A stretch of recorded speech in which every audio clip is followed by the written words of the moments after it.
Сәлеметсіздер ме, құрметті менің тыңдармандарым. Арнама қош келдіңіздер. Арнаға жазылып, лайк басып, мені қолдап отырыңыздар. Өмірден көрген білгендеріңізді комментарий бөліміне жаза кетіңіз. Әңгімені соңына дейін тыңдаңыз. Содан соң есім аласұрып, көңілдес күйеуімді жұлқылап, айқайлап жіберіппін. Не боп қалды? Дейді көзін уқалап. Тұр кейін, күйеуім келіп тұр, деп жаңа пәтерімнің ішінде жалаңпұт шапқылап жүрмін. Ол есін жия алмай қарап қалыпты. Не ағып отырсың деймін, тұр кейін, деп айқайладым. Түніш емес пе? Біздің дүрбеленге айналадағы көршілес пәтерлердің бірі қабырғасын тықылдатты. Ей, сорлы, болсай тез, деймін шалбарын киіп жатқан көңілдес күйеуіме. Құдай дегенде киініп, қашуға дайын тұрды. Тоқта, далаға шықпай тұр, деп өзім тез терезеге жүгірдім. Жаңа пәтер болғанға, оның үстіне қатты қорыққанынан ауласының терезесі қай тұста екенін таппай жатырмын. Бірінші барған терезем үйдің артқы тұсы екен. Ағам алдында тұрмын деген қарсы терезеге келіп сығалап қарадым. Алайда қаптаған көліктердің арасынан ағамның көлігін таппай жатырмын. Сол аралықта тағы да қоңырау жасаған ағам: қай пәтер еді? Аула жағыңның жарығын қосып өшірші, сәл кіреберіске барайын, дейді. Сіз басқа үйге барып тұрған сияқтысыз, терезеден қарап тұрмын, көрінбейсіз, дедім. Сенің даусыңа не болған? Өзі біртүрлі шығып тұр. Болсайшы, енді айтсайшы, дейді ағам. Қазір WhatsApp-қа жіберем, деп өшіре салдым. Ағам түк түсінбей қалды. Жүгіріп есікке жеттім де тесігінен үңіліп қарадым. Жақсы, айтпай жаман жоқ. Күдіктеніп тұрған болсашы дегенім ғой. Алайда есік алдында ешкім көрінбеді. Кілтті бұратымда көңілдес күйеуімді итеріп, сыртқы есіктен шықпа, жоғарыға қарай кет, деп тапсырдым. Сол аралықта қайда кеттің, кірсей WhatsApp-қа, деп 2 рет жазыпты. Ау деп жазып төсекті жинап жүрмін. Қатар жатқан 2 жастықтың төсеніш жапқыштары бар емес пе? Жастықтар ғой аман, бірақ жұқа төсенішті бүлдіріп тастағанбыз. Оны шифонерге лақтырдым. Ал 2 жастықта қағып, бірінің үстіне бірін тастап, ас үйге жүгірдім. Құрсын, мынаның анау бәлесі қайда? Мұның жарығын қайдан өшіреді өзі? Ас бөлменің жарық қосатын қорапшасын таппай қатты састым. Жаңа пәтер болған соң қайдан білейін? Алғаным бүгін. Ондай ұсақ түйектерді тексеріп алды дейсіз бе? Бірақ сол қорапшаны есіктің артынан таптым. Содан қоңырау соғып тұрып, жарықты өшіріп қосып, көріп тұрсыз ба? Жарық өшіп жанып тұрған пәтер сол, кіреберіске келіңіз, дедім. Осының бәріне әрі кетсе 3-ақ минут уақыт кетті. Әй, мен жарығы өшіп жанған терезені көрмей тұрмын. Сірә мен басқа үйге келіп тұрған сияқтымын, дейді ағам. Ендеше міне қазір терезеден айғайлаймын, деп аштым да басымды шығарғаным сол еді. Торкөз жыртылып ұшты да кетті. Ойбой, торкөз жалқа емес, артымды жапсам болды деймін. Болды, көрдім, дейді ағам. Тар көшеден қарама-қарсы үйге қарап жүр екен. Туис сол үйді көрсетіпті. Ағамның келе жатқанын көріп, бір жағынан қорқсам, бір жағынан жеңілдеп қалдым. Себебі артымды тап-тұйнақтай қып тазалап үлгердім. Тіпті төсектің төсенішіне дейін ауыстырып та үлгердім. Енді бұл берші сұрамаса болды деп қоям. Арадан бірер минут өткенде ағам кірді. Міне осы пәтер, деп жалбалақтап жатырмын. Ағам сонда аяғында шешпестен жатын бөлмеге кіргенде иман зәрем қалмады. Қалай деймін бұл? Не үшін онда барды? Мүмкін жаңа үйді қарап жүрген шығар. Әлде күдіктеніп жүрмекен. Тіпті ашпаса да шифонерге дейін ұстап көріп, онан терезенің пердесін ашып далаға қарап қояды. Онан екінші бөлмеде дәл солай мұқият қарап, онан ас бөлмеге өтті. Қысқасы менің ағам барлық жерде тінтіп шыққандай болды. Сондағы қорыққанымды айтып, түсіндіре алмайым. Құжаттары бар ма? Әкел көрейік, дейді ас бөлмедегі үстелге отыра салып. Құжаты бар, бірақ ақшасын толық бергеннен кейін алатын болдым. Ертең нотариустан кейін, дедім. Қанша шаршы метр екен? 50 бар сияқты. Бірақ қайта жасалған. Сол үшін құжатына қарап ал. Ол да біраз ақша тұрады, дейді. Тап осы қайта жасалған дегенін түсінбедім. Қайталап сұрауға қорқып отырмын. Ол не деймін ішімнен. Оны ағамның өзі айта бастады. Онысы кәдімгі перепланировка екен. Сөйтсем кез келген үйдің ішкі қабырғаларын ауыстырып қайта жасасаң, құжаты қайта жасалады екен. Және де ол қыруар ақша тұрады екен. Ол жағын қойш, ақшамен бітетін болса бір жөні болар. Атамның құны емес деп отырмын. Мына жерде бір ауылға барғам. Сол баяғы мие ашу, шағымдар, бірін-бірін жамандаған екі жақ шағымданып қырсығып жатыр. Тіпті миымды аштып жіберді. Осында қайттым, дейді. Ол қай ауыл деп сұрадым. Осы маңдағы бір ауыл, қалаға жақын, бірақ біздің ауданға қарайды, дейді. Сонан соң бір стакан су сұраған ағам ішті де душқа кіріп кетті. Мен зып беріп жатын бөлмені тағы бір рет қарап шықтым. Онан жаңа жамылғыш шығарып төсекті қамдадым. Ағам барып бір шетіне қисая кетті. Ас бөлменің терезесінен сығалап қоям. Көңілдес күйеуімнің көлігі тұр. Мына сорлы кетпей неғып тұр, деймін. Әлде жоғары қабатта әлі отырма. Онда ағамның келіп кіргенін көрмеген шығар. Ас бөлмеде ананы-мынаны баяу тақылдатып, күйбеңдеп жүрмін. Әрине, ағам ұйықтап қалса деп жүрмін. Қосылуға болмайды ғой. Ботым былғалын жатыр. Мына ессізге жоғал деп телефоннан жазсам бекен. Қорыққаннан бұғаттап тастаған едім. Тыңғырлата бермей төсекке кел, деп шақырды ағам. Қорқып кеттім. Жаңа кереуетте алғаш жатқан еркек қозат дейді. Ағам қозып жатқан болар. Қазір барам душқа, дедім де зып бердім. Төбемнен су құйып жуынып жатырмын. Арасында тоқтап тың-тыңдап қоям. Бірақ қашанғы шомылайын, оранып шығып, ас бөлменің терезесінен тағы да қарадым. Анау сорлының көлігі әлі тұр. Мынаны жын ұрған ба? Ағасының үйіне құрып кетпей ма? Жарты сағаттан бері неғып бұл жерде тұр? Телефонымды ашып жазғым келді, бірақ болмайды. Мен жатсам, ол қайта жазатыны бар. Демді тартып келіп төсекте жаттым. Ағам кеудеме қолын жүгіртіп, онан қарнымды сипап бастады.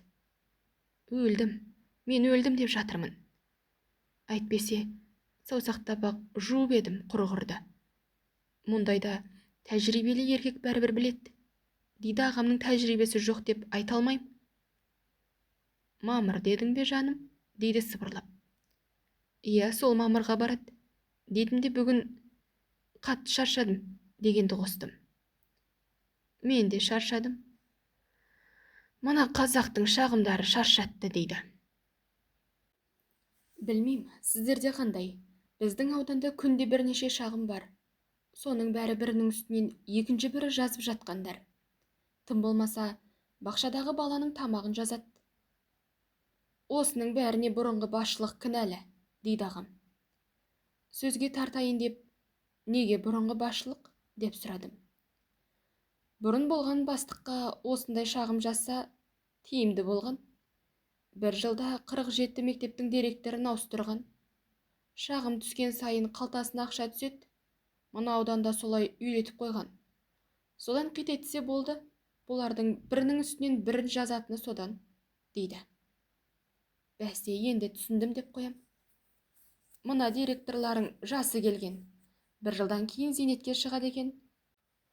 Оның үстінен арыз қой бір келіншек шағым жазған. Ағамыз бір жыл істейін, өзім-ақ зейнетке кетем, деп жалынып отыр. 30 жыл еңбек өтілім бар дейді. Расау, зейнеткерлікке 3.90 қалғанда, сонша еңбегі бар адамды босатып тастаған ұят қой десем, анау келіншек, шара қолданбасаң облысқа жазам, онан Астанаға жазам деп шабалаңдап көнбей отыр. Миым ашып тастап қашып осында келдім. Ертең тағы да кетем, дейді.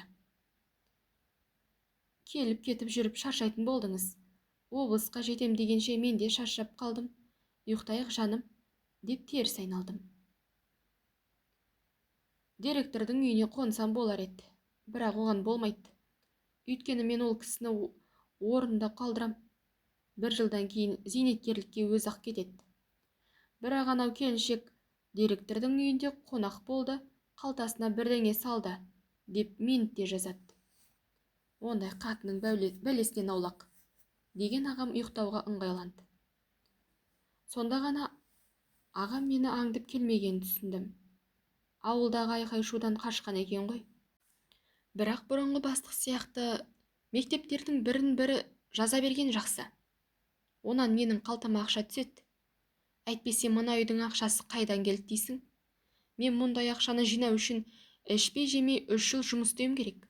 Сонда ғана жинай алам. Міне, жеңнен шығар жаңаңа жармасқан жемқорлық дегеніңіз осы. Бұл елде қит етсең ақша, айналып келгенде сорлайтын қарапайым қазақ. Ал шөпке шардың бәрінің қалталары қампиған ақша. Олар шеттерінен ұры жемқорлар, жебірлер. Олардың арасында менің ағам да бар. Алмасыңа қоймайды, өздері келіп қалтаңа ақша салады, деп өз аузымен бірнеше рет айтқан. Мұндай байды мыңдаған қатындар таппай жүр.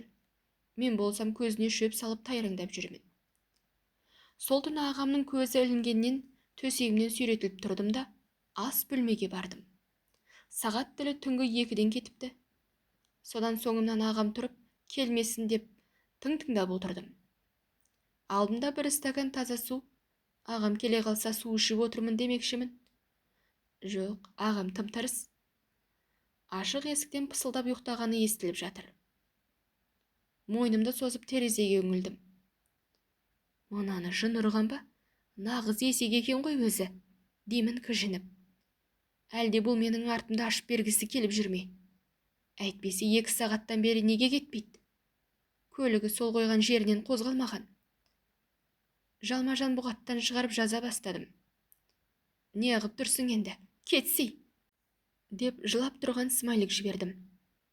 Бір таяқ болып тұра берді. Мына жексұрын телефонын өшіріп тастаған ба? Телефонның шамын қосып терезеден әрі бері жылжытқан болдым. Сонда да бірақ бір таяқ, жауап жоқ. Мынаның точно есі дұрыс емес екен ғой. Әй, кетсейші енді не ағып тұрсың? Деп тағы да бірнеше рет жаздым. Бірлігім бітіп қалыпты, деген номеріме хат келді. Сорлы еркек екенсің өзің, міне қазір, деп ақша салып WhatsApp'ты оқы деп жазып жібердім.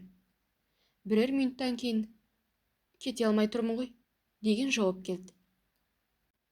Сөйтсем, алдында бағандар бар, артында сенікі көлігін қойып кеткен, қалай шығам, дейді. Сол жерде бұтыма сейдім. Түнде көрмеген шығар, бірақ таңертең анық көреді ғой. Бөтен біреу болса қоңырау соғып, көлігіңізді ала тұрасыз ба, шығып кетейін, деп өтінерсің. Мына жерде қалай? Бұлар бірін таниды, көліктерінде біледі. Қорқынышымның үстіне үрей қосылып есімді шығарды. Негізі ғой, артыңды таза ұстап, басыңды тік көтеріп жүргенге не жетсін? Менің жүрісім мынау қорқақ қоян сияқты қипақтап. Мұндайдан кейін ұйқы бола ма? Бір жолын тап, көлігіңді көтеріп кетсең де құры, маған жауап жазба, деп ескертіп бұғаттап барып төсегіме жеттім. Ағам бүк түсіп ұйқыны сойып жатыр. Аяймын, бұл кісіге қатты жаным ашиды. Бірақ мен мына адамды жақсы көрмеймін. Менің жүрісім ерегістен шыққан адасу ғой. Бір пендеге обал жасасам, обалы енеме болсын, күнәсі де соған болсын. Сол қатын өлетін болса тезірек өлсе екен. Мына адамға баланың қарасын көрсетпей құритын. Әйтпесе қарымды сипап, иелік етіп бұл жүр. Анау ұрын келіп құшақтап, менің балам деп ол жүр. 30 жасыма дейін қаны сұйық болмаған қыз едім. Тұқымымызда жүріс жасаған бұзықтық жоқ еді. Мен бейбақ оңбай адасты ма осы? Сол күнгі түнді көзбен атырдым. Миым ашып ұйықтамағанды да білмейм. Ал таңмен тұрған ағам, мүмкін болса бір кесе шай ішсем, деп барып тоңазытқышты ашып қалғанда, өлдім, біттім, құрыдым дедім. Сонда тоңазытқыштың ішін көзімен тінтіп, біраз тұрған ағам, мына пәтерді аластау керек шығар, мыналарды көрдің бе? Бұл жалға берілетін пәтер екен, әйтпесе мұншама ішіп жейтін кім әкелген? Мына заман бұзылып барат, дейді. Көрдім, көрдім, бірақ хозяйканыкі шығар деп тимедім, деп жалпалақтап есігін жаба салдым. Міне, мына аймақтан да мен бейбақ осылай құтылдым.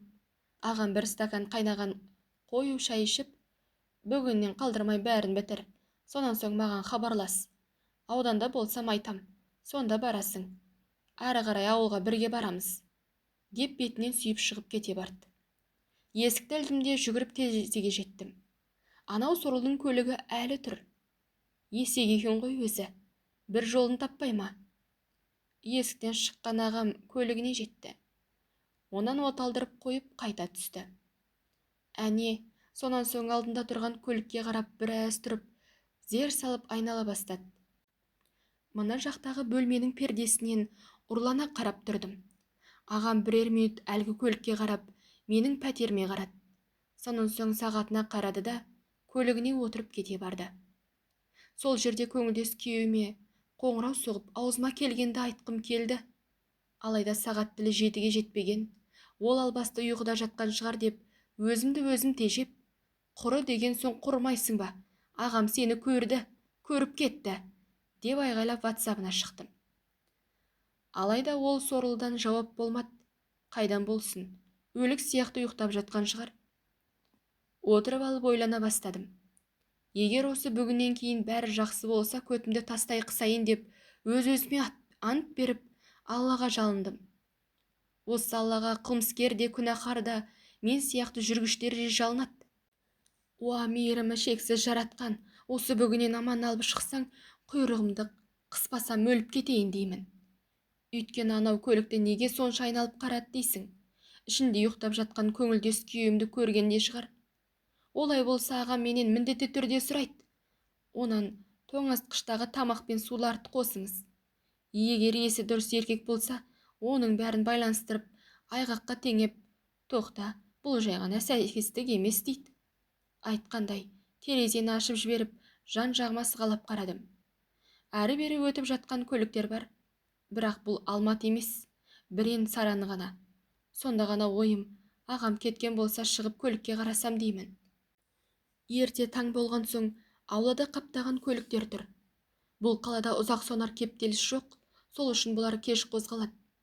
Көшіп келгенім кеше, мені кім таниды дейсің? Барып ана сорлыны оятып қуып жіберейін деп, аяқ киімді киіп үстіме шубамды ілдім. Сонан соң есікке жақындап келдім де, тоқташы осы, терезеден тағы бір рет қарайын. Ағам көлігін осы маңайға қойып аңдып отырған болмасын, деп терезеге бардым. Сонан соң ғана басымды шығарып қарасам, анандай жерде ақ түсті ағамның көлігі тұр. Енді менің өлмеген нем қалды. Шыбын жанымды қоярға жер таппай қатты қиналдым. Өйткені анау тұрған ағамның көлігі болды ғой деймін. Келесі үйдің алдында жол бойында тұр. Көрген мына есікті көрген анық. Сол үшін аңдып тұр деп, зәре құтым қалмады. Басымды шығарып қарауға да тағы да қорықтым. Теріс қарап тұрған көлігінің айнасынан қарап отырған болса ше. Бұл менің ағам, онан басқа ешкім емес. Әрине бұрынғы байымның көлігін танып, ұйықтап жатқанын көрді. Енді бұл кетпейді. Көңілдес күйеуіме бірнеше рет жаздым. Жоқ, оқымады. Мен сонда айфонымды жаймен ғана терезеден шығарып, әлгі көлікті 3-4 рет суретке тарттым. Онан үлкейтіп жіберіп нөмерін қарадым. Мен бейбақ, ағамның көлігінің нөмерін де білмейді екенмін. Облысымыз бір болғанға, аймақтың нөмірі бірдей еді. Ал көліктің ішінде қараңғыдан біреу отырған сияқты көрінді. Мұндайда қорықпай көріңіз. Таза бұтыма түштім десем де болады. Аман есен үйден шығарып салғаныма қуанып едім, қайтадан үрей басты. Әрі қарай жанының жай табуы мүмкін емес. Анау көліктен қорыққаным сонша, тіпті терезеден басымды шығарып қарауға батылым жетпеді. Енді болмайды, бұлай отыра бергенде пайда жоқ. Алдым да көңілдес күйеуіме қоңырау соқтым. Біраз өтіп барып көтеріп, алло дейді. Сен неғып жатырсың? Деп айқайлап бердім. Не болды сонша бақырып дейді. Не болған нес? Сенен қайда жатырсың деп сұрап тұрмын. Осындамын ғой, үйдемін, өзіміздің Омекеңнің үйінде дейді. Сен көлікте жатқан жоқсың ба? Ағам сенің көлігіңді айналып қарап шықты. Мен саған құрт деп айтып едім ғой, дедім. Көтеріп кетейін бе қайтейін? Қараса қарай берсін. Мен не істейін? Деп жатыр. Ей, сорлы, қараса қарай берсін дегенің не? Таниды ғой. Сені де көлігіңде, десем. Сол үшін номерімді шешіп алып кеттім ғой. Ондай көлік тек менде ғана бар ма не? Дейді. Білмейм, ағам анау бір жерде әлі тұр. Соған қарағанда ол сенің көлігіңді танып қойған. Меніңше ол мен сені аңдып тұр, дедім. Тұрса тұра берсін. Жалыққанда өзі-ақ кетер. Сол кезде барып көлікті алып кетем, дейді. Мұның осы қылығынан қорқайын дедім. Бұл менімен жатып жүргенін ағам білсін дегендей әдейі істейтін сияқты. Демек, мына сорлыдан аяғымды тарту керекпін. Мұны үндемес момын деп жүрген мен ғой, негіз үндемегеннен үйдей бәле шығады деген сөз бар. Ал енді сол күні сасқалақтап жүріп, бірер тоңазытқыштан оны-мұны алып жеген болдым. Мұндайда ас батсын ба, шығып қойдым десем де болады. Сөйтіп отырғанда телефоным шырылдап берді. Ағамнан келген қоңырау екенін көргенде, терезеден бір-ақ қарап қойып тұтқаны көтердім. Мен аман есен жетіп алдым. Сен не істедің? Үй иесі хабарласты ма? Деп сұрады. Жоқ, әлі хабарласқан жоқ. Қоңырауын күтіп отырмын, дедім. Ер кісі ме ол? Дейді. Әйел кісі ғой, орта жастардағы, келіншек, күйеуі шетелде екен, дедім. Мен түске дейін ауданда болам. Сен сонда кел, ауылға бірге кетеміз, деген ағам тұтқаны қойды. Сонда ғана тербеніп толғанғаным басылды. Ештеңе білмей қалса болды, өзімен кетсін. Сол күні түс кезінде нотариус пәтерімді артыма рәсімдеп берді. Қалған ақшаны қолына ұстаттым. Осылайша қаланың қақ ортасынан 2 бөлмелі пәтерлі болдым. Қымбат район болмаса да, 2 бөлмелі пәтер деген үлкен жетістік. Осының бәрі ағамның арқасы ғой.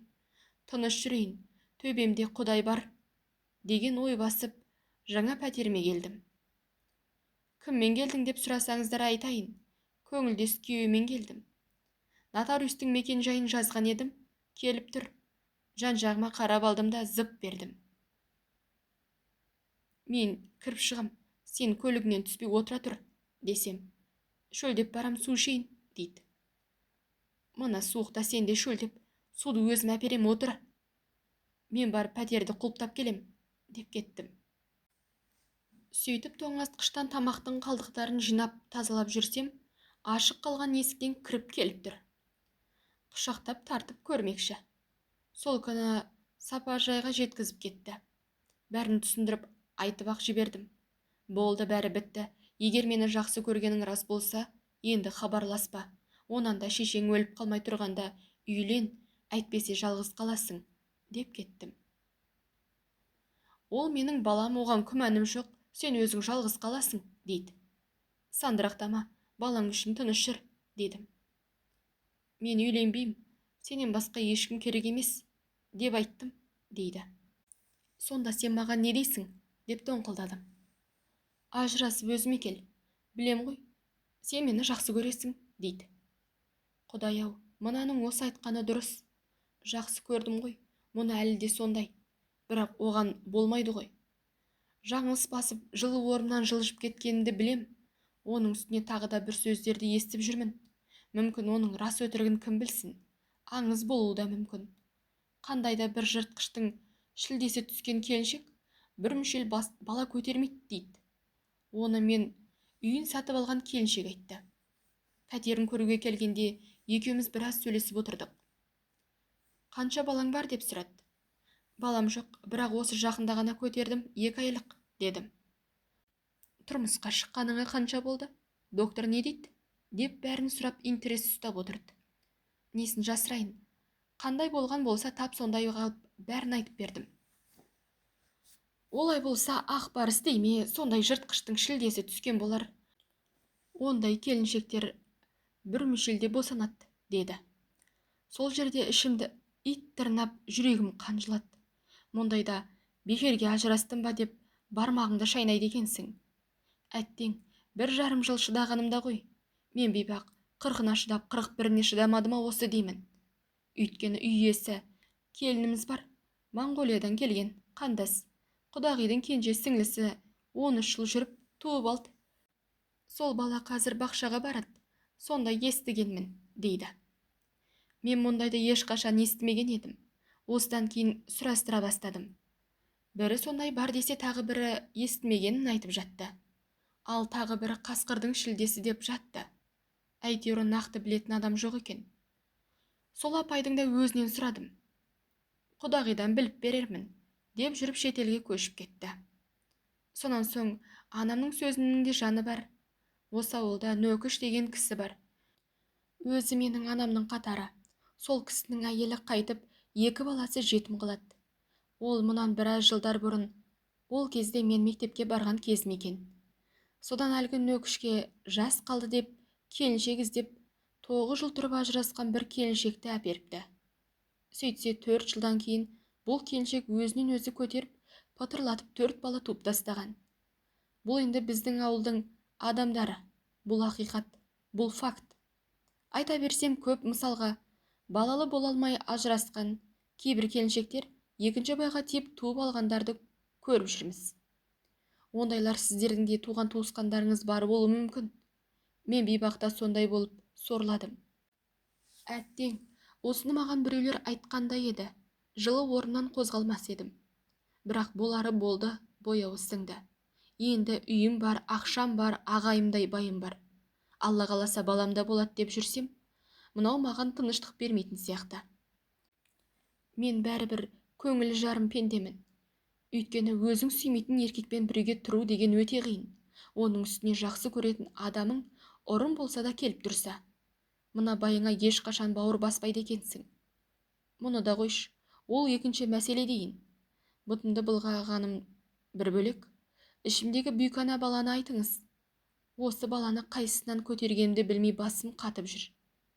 Алда әлі не бір сұмдықтар болатын шығар. Өйткені мынау бала менікі, бер, дейді. Ағам бермейді. Оның соңы сотқа барса, менің қорған жерім болады. Себебі 2 еркекті таластырып қойсам, оның соңы сотқа барса, ағама маңғыт аузыңа саңғыт деп келгенім анық болады. Бір сөзбен айтқанда, тап қазір ары тартсам арба сынып, бері тартсам өгіз өлгелі тұр. Сол үшін мына байыма келме деп ұрсып отырмын. Бірақ бұл келмейді дей алмайым. Бұл келеді. Бермесіңе қоймайды. Беремін де, себебі бала менікі деп қазірден қақсап жүр. Ал ағам ана жақта, менің балам қашан шығам деп жатыр деп, құрсағымды сипап ол жүр. Сонда мұның ең оңай жолы мына отырғанды көндіру ғана. Сен мені күтіп жүрмей жас қыз алсаңшы, тойыңа өзім көмектесем, дедім. Жас қыз деп анау сіңлімді меңзеп тұр едім. Сол қыз не байға тимет, не жігітпен жүрмет, не болмаса ауылдан кетпет. Негізі жасы да келді ғой оның. Енді мынаның қалайда үнін өшіру керек, әйтпесе ісін асырға шапты дей беріңіз. Маған үйлен деп айтып әуре болма, онан да ажырас, үйге кел, дейді. Олай болу мүмкін емес десем. Баламды берсең болды, маған бала керек, мен оны бөтен еркектің қолына қаратып қоймайым, дейді. Бала жоқ саған, артыңды қысып жүр, деп ұрсып қорқытқан болдым. Ой, мен ол дал бойыппен соттассам да баланы тартып алам. Бала қайда болса да, сен сонда боласың ғой, көп сөйлемеш, дейді. Неге екенін білмеймін, бұл маған кенедей жабысып алды. Сенмен болған ұнайды, басқа қатыннан ләззат алмайым, дейді де отырады. Кексте басың қалсын ақмақ, деймін кіжініп. Мен сенің абыройыңды төккім келмейді, бірақ сен ажырасып өзіме кел, деп тағы да айтты. Есің дұрыс па? Ол мені жібере қоя ма? Ол да мұны менің балам деп жүр ғой, десем. Жүре берсін. Бала кімдігі екенін соттасқанда білет. Сол үшін сотқа жеткізбей ажырасып үйге қайт. Әйтпесе ол менен сені қалайда тартып алған болса, мен де сені солай тартып алам. Надо будет баламен қосып тартып алам. Ол кезде сен маған өкпелеме, дейді. Сол күні жылап отырып ауданға жеттім. Тұзым жеңіл, не деген бейбақпын деймін. Мына баланы түсікке айналдырсам ше деген ой келді. Ол үшін баланы қалай түсірсе болады, деп Google тәтеме де сұрау салдым. Онан басқа жол жоқ. Екі еркекті қырылыстырып, өз артымды өзім ашқаннан құрсағымдағы баладан құтылсам, екеуі де тып-тыныш болмай ма? Сонан соң мына көңілдес күйеуімді қайтып жолатпай қойсам, ағамнан бірдеңе болар. Егер ештеңе шықпаса, бөтен еркек, мүлдем бөтен еркек толып жүрген жоқ па? Қалада пәтерім бар. Осы пәтерден хабар алған болып келіп кетіп тұрсам. Ала сүріп отырғанда ағам жетті. Не болған түріңе? Тым шаршаңқы көрінесің, деп сұрады. Жол азабы ғой, деп алдаған болдым. Ендеше жатып демала ғой, мен жайлап жүре берейін, дейді ағам. Салонның артында жатып ойланып барам. Мына сорақылықтың қандай шешімі бар дейм. Құрсағымдағы баланы да қимайым. Абыройдың айрандай төгілу тағы бар. Өлімнен ұят күшті деген. Әйтеуір, құр сүлдерімді ертіп кетіп барам. Кенеттен: ай, мынандай есер соқтарды кайге жіберсең ғой, өлеме қайтет, деп әлде біреуге ұрысқан ағамның даусы шыққанда, басымды көтеріп: не дейсіз, кіммен ұрысып жатырсыз, деп сұрадым. Анау кетіп бара жатқан көлікті айтам. Сол жақтан келіп қыса салды ғой, ақымақ. Үйге барғанда осы видеоны гайге жіберем. Мұндайлардың кесірінен жол апаты көп болады, деп айнадан маған қарады. Мен де қандай көлік екен деп жан-жағыма қарап барып, қандай видео түсінбедім, деп айнадағы ағамның көзіне қарасам, қарсы алдымда видеорегистратор тұр. Сол жерде шыбын жаным шырқырап, кеудемнен шығып бара жатқандай болды. Әңгіменің жалғасы келесі бөлімде. Құрметті тыңдарман, маған тез арада 1000 оқырман керек. Сіздерден өтініш, үлкен өтініш. Арнаға жазылып кетіңіз. Подписаться кнопкасын баса кетіңіз.